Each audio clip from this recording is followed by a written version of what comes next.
The dawn of DC has begun. What is the dawn of DC, you're asking? It's a soft reboot happening in 2023. DC has realized that by doing a lot of separate stories that don't interlink and having no common ground amongst the entire universe in 2 years, which, could be a part of editorial kind of not being around, could be a part of their parent company going bankrupt, could be a part of a lot of things, that they need to have a direct focus. That the biggest moments in DC have always been when all of your superheroes come together for one common goal and how they end up crossing over and doing a bunch of stuff. So they announced the dawn of DC kicking off in January 2023. So what's happening is they're going to reboot/soft reboot a lot of your favorite superheroes. Like in Action Comics number 1050, we've gone ahead and made Clark Kent has his identity again. People have no idea who he is, which will allow him to be more classic Superman. We've also rebooted a lot of his original concepts and stuff like that was going on with him, bringing him back down to the ground so that in February, Superman number 1 will allow you to have a fresh start on Superman. We've also got stuff like Green Arrow getting rebooted and stuff like that. And I keep saying reboot, but it's just soft reboots. They're not ignoring all the stuff that came before, which brings us to the topic of today's video. So Lazarus Planet Alpha was being touted as the beginning of the dawn of DC. It's going to bring back a lot of your favorite superheroes, and it's going to give the superheroes that you know about brand new powers. And now you might be wondering, what is Lazarus Planet? Well, it starts with Lazarus Planet Alpha, which is bombastic. It's all over the place. It's got gorgeous artwork in it, and the story is like in 90 different directions. So in order to understand what is going on in Lazarus Planet Alpha, I'm going to give you a quick rundown of how this all ties together. We have to go back to the world's finest Batman-Superman storyline being written by Mark Waid. For the first 5 issues of that, we tell a storyline that is in the past with a classic Dick Grayson as the Robin. And it's a story about Batman and Robin ending up fighting against a villain known as Nezha. Nezha is a super powerful magical being that cannot be defeated. So in order to defeat him, they end up taking the willpower ring, the Green Lantern ring, off of Hal Jordan while Hal Jordan is being mind controlled, and then using that to fuse Dragon Ball style into a super bat Green Lantern, which they then use to weaken Nezha so that when Supergirl comes back, she can punch Nezha into a magical prison that he is going to be locked away in forever. Superman ends up finalizing, shutting the door. Superman is the one that shuts the door. He ends up getting out using the Phantom Zone, and that's the last we've heard of Nezha. Okay, problem solved. Super powerful magical being is locked away forever. Then we got to go over to Robin issues 1 through 12. So Robin was invited out to a location known as Lazarus Island by an individual known as Mother Soul. And the idea behind this storyline was that this is an island that is just like Mortal Kombat. The combatants are going to fight against each other and you can die 3 times. Since it's a Lazarus Island, you can be revived 2 times. On your 3rd death, you are dead for good. We discover that Mother Soul is the mother of Ra's al Ghul, which makes her Damian Wayne's great-great-grandmother. And we discover that Ra's al Ghul trapped her onto this island, and her plan is to revive the Lazarus demon, which she can then use to get off the island and conquer the planet, basically.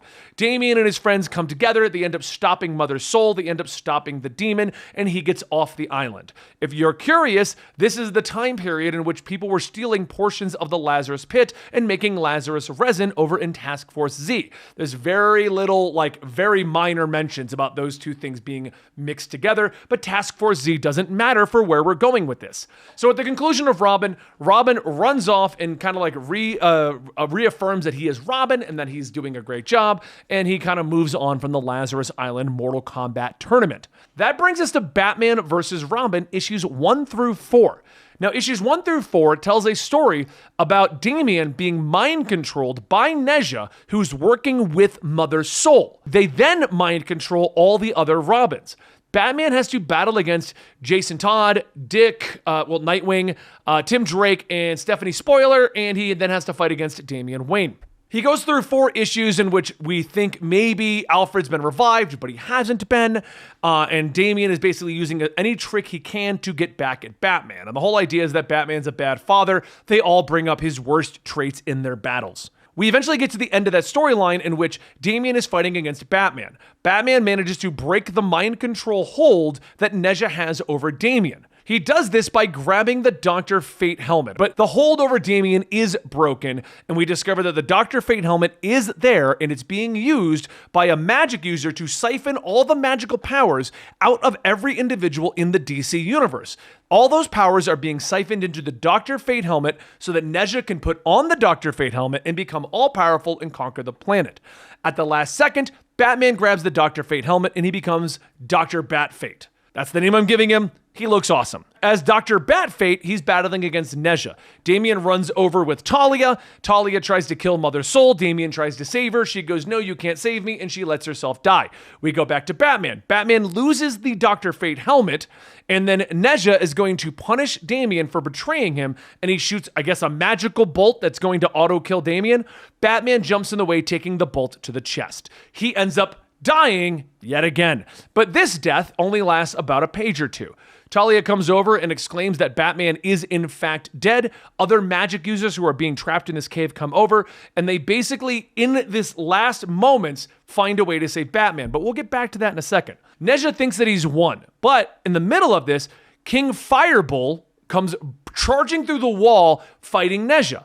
We've briefly established that Nezha's son is King Firebull, and it's the one thing that he is actually afraid of. King Firebull shows up to get his revenge on Nezha. This weakens Nezha after his battle against Dr. Bat-Fate, and so Nezha can't fight against King Firebull. While he's being beaten by King Firebull, one of the magic users and another guy named Pigsy, they suck the magic out of Nezha, and then using the remaining magic of the Lazarus pits, they find a way to kind of patchwork bring back Bruce Wayne. So he's back to life in the same issue. So this isn't one of those, Batman's dead indefinitely. No, not one of those.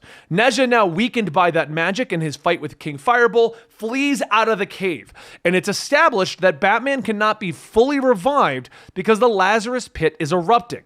The fight causes just that. So while all of our superheroes leave with Batman patchworked together in glowing green eyes, the Lazarus pit explodes behind them and basically creates a Lazarus volcano. So that's Batman vs. Robin issues 1 through 4. The Batman vs. Robin series is going to continue, but it's going to be a part of this whole Lazarus Planet event. I don't know if it's going to be continuing past that. So what I'm saying is what you should read is World's Finest 1 through 5, which came out in 2021, I believe, because you're going to have to look it up by the date. You can then read Robin, which came out in 2020, I think, or 2021, 1 through 12, and then you got to read Batman vs. Robin 1 through 4. That's all the important bits you need to know about this kind of like soft reboot.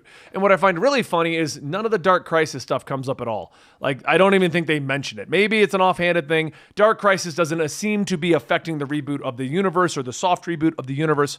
Anyway, that brings us to Lazarus Planet Alpha. Now, Lazarus Planet Alpha introduces a whole cast of characters, some of which you recognize and some of which you don't. People like Monkey King and Power Girl are back, but then we also see like Supergirl front and center. And honestly, I don't remember too many stories where Supergirl and Power Girl teamed up. And if you don't know why that's interesting to me, Power Girl is an alternate reality version of Supergirl. So you'd think there'd be more team-ups, or at least some acknowledgement that both of them exist. So anyway, Batman puts Damian in charge because Batman is patched together by magic from the Lazarus pit and Nezha. The entire planet has Lazarus rain going on, which is messing with people's powers, and it's doing all kinds of weird stuff.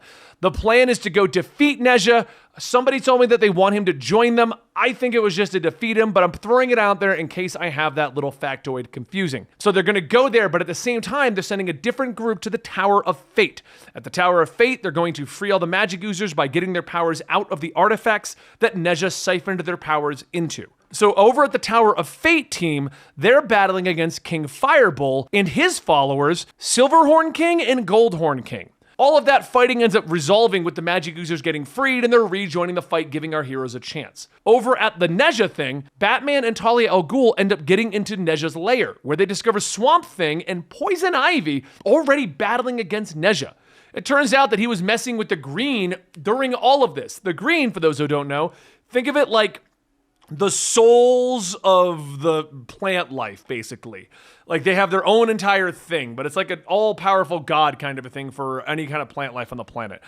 Swamp Thing is directly connected to it. Poison Ivy is kind of like ancillarily connected to it, but if it's under threat, she'll come and fight. So they're fighting against Nezha. Teaming up with Batman and Talia al Ghul, they end up defeating Nezha. But the big issue with that comes down to since Batman is patchworked with Nezha's magic and the Lazarus Pit stuff, what ends up happening is Batman gets consumed by whatever they've managed to do, turning him into the Nezha Bat Demon. And that's our cliffhanger right now. We have the magic users coming back, we have Nezha Bat Demon, and we have the beginning of the dawn of DC with Lazarus Planet Alpha. Now, it's going to be a crossover that basically takes place over the span of January, and it's going to conclude because then we're going to jump into Superman #1, and then I believe in March we're getting Green Arrow #1, and we're going to keep rolling with all of these soft reboots for your favorite superheroes. So I'm excited about this. This is awesome, and I hope today helped you understand how we got here and what you should go read.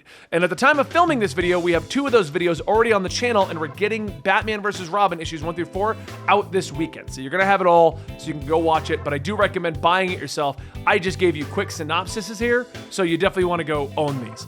Anyway, I hope you guys enjoyed today's video. Like, subscribe, hit that notification bell. I hope this helped you out, and I'll be back next week to talk about some more topics that we can all discuss.